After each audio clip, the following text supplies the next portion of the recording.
Joining us right now, GOP political strategist, also the co-founder of MustReadTexas.com, Matt Mackowiak. Matt, good morning. How are you?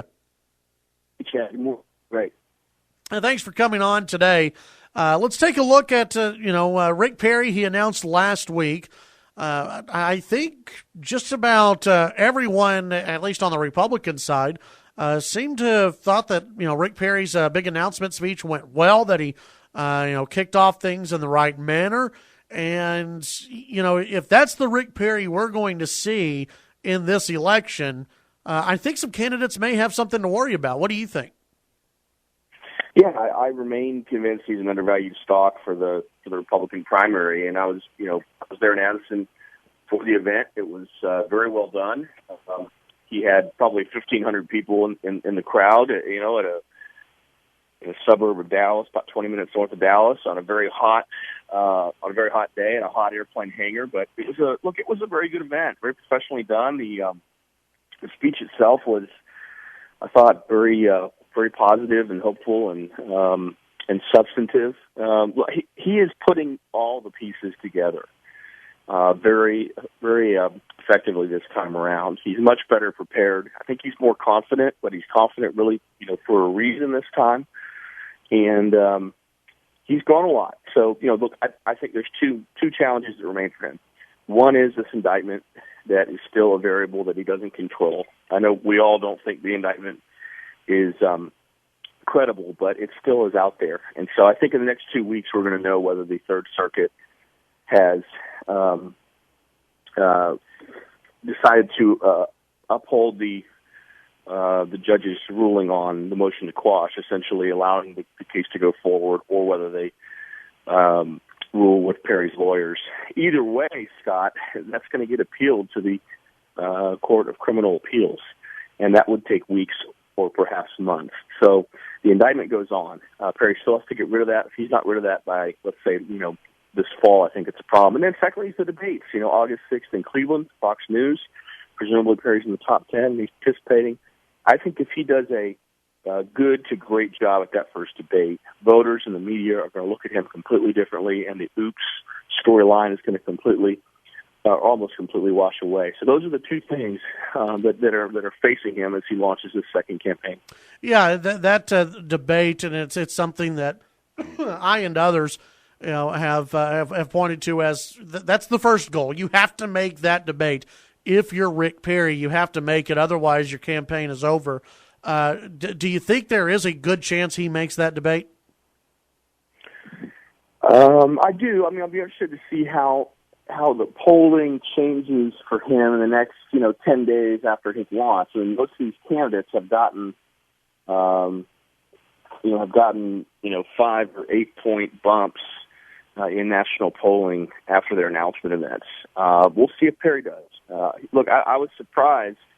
MSNBC, which doesn't have a huge audience, but isn't necessarily all that, friendly to Republicans, basically carried Perry's speech live the entire speech on announcement day. So I thought that was significant. So look, he had the day to himself. He got a lot of coverage. Hopefully, he raised decent money. Yes, I suspect he will be in the top 10, but he's going to really have to work it. And it raises the interesting question of, is it more important to do national cable and national network interviews than it is to do events in Iowa and New Hampshire between now and August 6th, because it's the polling that's going to determine whether you're in, the debate rather than, sort of organization on the ground. Visiting with Matt Mackowiak here on the Chad Hasty Show, News Talk 790 KFYO. Matt, there has been some interesting stories that are popping up about Iowa, and I wanted to ask you, how important, because you have a lot of these Republican candidates that are skipping the Iowa straw poll. You have, I guess, some Iowa Republicans who are worried that Iowa is losing its influence.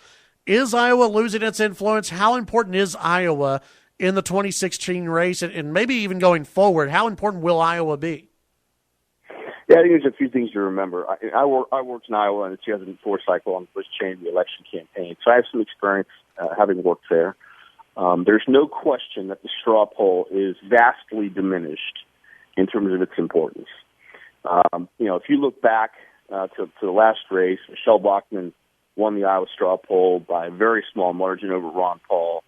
Rick Perry announced for president the next day, and the straw poll didn't matter at all. Bachmann was not a factor in the race, and Ron Paul wasn't much of a factor in the race. This time around, what's interesting is the Iowa Republican Party has taken steps to sort of minimize a lot of the least defensible aspects of the straw poll, and made it much less expensive for campaigns, much more fair. And even with that, a lot of these campaigns are saying no.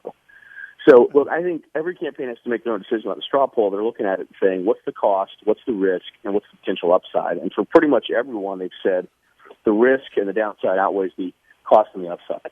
And I think when Huckabee made that decision, I think that was really a death knell. Huckabee needs Iowa almost more than anyone else. Mm-hmm. And so we'll see. I can't even remember who hasn't decided yet about the straw poll. I think Walker may not have decided yet. I don't know if Cruz has decided yet, but there have been so many that have said no. It's really in bad shape. Now, the caucus itself does still matter. Iowa's not been that predictive in terms of the nominee, but it's been very predictive in terms of narrowing the Republican primary field in the last 20 years. And so, yes, I think it is going to narrow the field. You've got probably 5 candidates that need to win or do very well in Iowa. If they don't, they're going to have a very tough path going forward. And Iowa remains a battleground state in the fall in terms of the general election. Visiting with Matt Mackowiak, GOP political strategist, also co-founder, mustreadtexas.com. Matt, tell us what folks can find on your website today. Yeah, obviously we wrapped up the session last Monday. I have my biweekly column in the Statesman this morning, but kind of winners and losers in the session, talking about the success that Greg Abbott and Dan Patrick had this session, and also citing some of the things we wish we would have gotten from a conservative perspective. So you can find that on mustreadtexas.com. Also, a lot of coverage of the Perry announcement and Cruz and the other 2016 candidates. All you can find it all at mustreadtexas.com. All right. As always, Matt, thank you very much. And also a reminder, people can follow you on Twitter at Matt Mackowiak. As always, Matt, thank you. We'll visit with you next week. Sounds good. Take care. Have a good one. It's Matt Mackowiak. You can follow him on Twitter and get some really good information on there.